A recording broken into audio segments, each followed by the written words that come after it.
وہ کہتی تھی کہ میں نماز کبھی نہیں چھوڑتی تھی. سن 2012 سے میں نے کبھی نماز نہیں چھوڑی، چاہے سیٹ پہ ہوں، چاہے شوٹنگ پہ ہوں، چاہے فلائٹ پہ ہوں، نماز کے وقت میں نماز ضرور ادا کرتی تھی اور قضا نہیں کرتی تھی. ہمارا کیا ہوتا ہے، ہم سفر میں ہوتے نماز قضا کرتے تھے کہ بعد میں پڑھ لیں گے انشاءاللہ، لیکن بولے میں نماز قضا نہیں پڑھتی تھی، بس پڑھ لیتی تھی.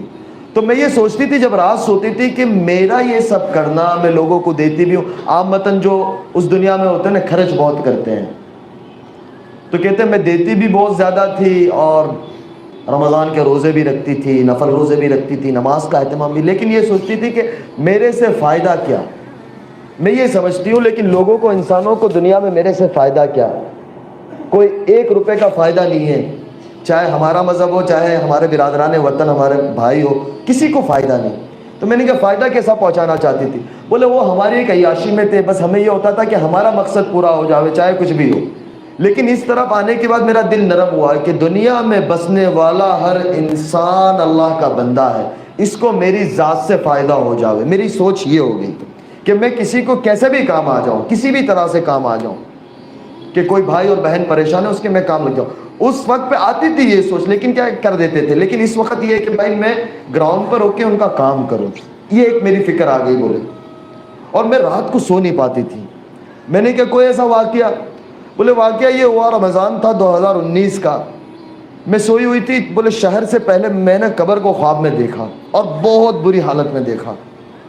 تو میں ایک دم چونک کر اٹھ گیا، مجھے بہت زیادہ بخار ہو گیا. اس کے دوسری رات میں نے قبر کو دیکھا، بہت اچھے طریقے سے دیکھا. پھر آواز سنی کہ اگر زندگی ایسے گزارو گے تو یہ ملے گی ورنہ وہ ملے گی. اب میں پریشان تھی کہ میں اتنی آگے چلی گئی تھی کہ پیچھے ہٹنا بہت مشکل تھا، کوئی صورتحال نظر نہیں آ رہی تھی. کیونکہ ایک زندگی ایسی ہوتی ہے کہ اس کی چاندنی اور ساری چیزیں، تو وہ چھوڑنا جب آدمی سوچتا بھی ہے نا. ہمیں بہت لوگ ملتے ہیں بمبئی کے اندر کہ مولانا دل خالی. ایک پچھلے دنوں ایک بہت بڑا سنگر، ہمارے بھائی، ان کے بھائی فوت ہو گئے 1 سال پہلے. وہ مجھے باتوں باتوں میں کہنے لگے مولانا حج کرنا، اور پھر انہوں نے باقاعدہ رو دیا. بولے مولانا بس دعا کرو کہ اللہ اتنی زندگی دے دے اور اللہ کا گھر کھول دے کہ حج ہو جاوے. یہ دنیا کیا ہے؟ بولے میرے اتنی کٹ گئی، اب مجھے کیا ملے گا؟ یعنی طلب ہوتی ہے نا، طلب. ہم یعنی کسی کے لیے یہ نہ کہے کہ یار یہ ایسا ہے. ارے بھائی ہم کون ہوتے ہیں کسی کو یہ کہنے والے کہ یہ ایسا ہے؟ ہم جا کر دیکھیں تو صحیح کہ اللہ نے بطور ایمان والا ہر ایک کو بہت بڑی نعمت دی ہے کہ اس نے ایک دفعہ بھی لا الہ الا اللہ محمد رسول اللہ پڑھا ہے. وہ اللہ کی نظر میں بہت قیمتی ہے. میں اور آپ اس کی قیمت نہیں لگا سکتے، اور میں اور آپ اس کے بارے میں رائے قائم نہیں کر سکتے. وہ مجھے کہنے لگا مولانا بس میرے لیے دعا کرو. میں نے کہا آپ کے جذبات سے مجھے لگتا ہے کہ انشاءاللہ ہمارا اتنا پیارا ملک ہے، ان سب کے لیے اگلے سال انشاءاللہ حج کھل جائے گا تمہاری تمنا سے. اس کو میں نے یہ کہا، وہ اتنا خوش ہوا کہ بولے بس مولانا یار زندگی پتہ نہیں ہے کب اللہ کا امر آ جاوے اور ہم دنیا سے چلے جاوے. تو میں نے میری اہلیہ کو کہا، میں نے کیا اس کے بعد، بولے اس کے بعد 19 پورا نکلا. میں جارڈن شوٹنگ میں گئی تو بولے وہاں میں جس ہوٹل میں تھی تو وہ ریپ کر کے کچھ طریقے سے باڈی کو ریلیکس کرتے ہیں. تو بولے میں ایسا لگ رہا تھا کہ مجھے کفن پہنایا گیا، اور باقاعدہ مجھے نیند نہیں آتی تھی. میں پورا 1 ڈیڑھ مہینہ بولے وہاں ایک شوٹنگ کے لیے رہی، مجھے نیند نہیں آئی، میں بہت زیادہ بے چین رہی.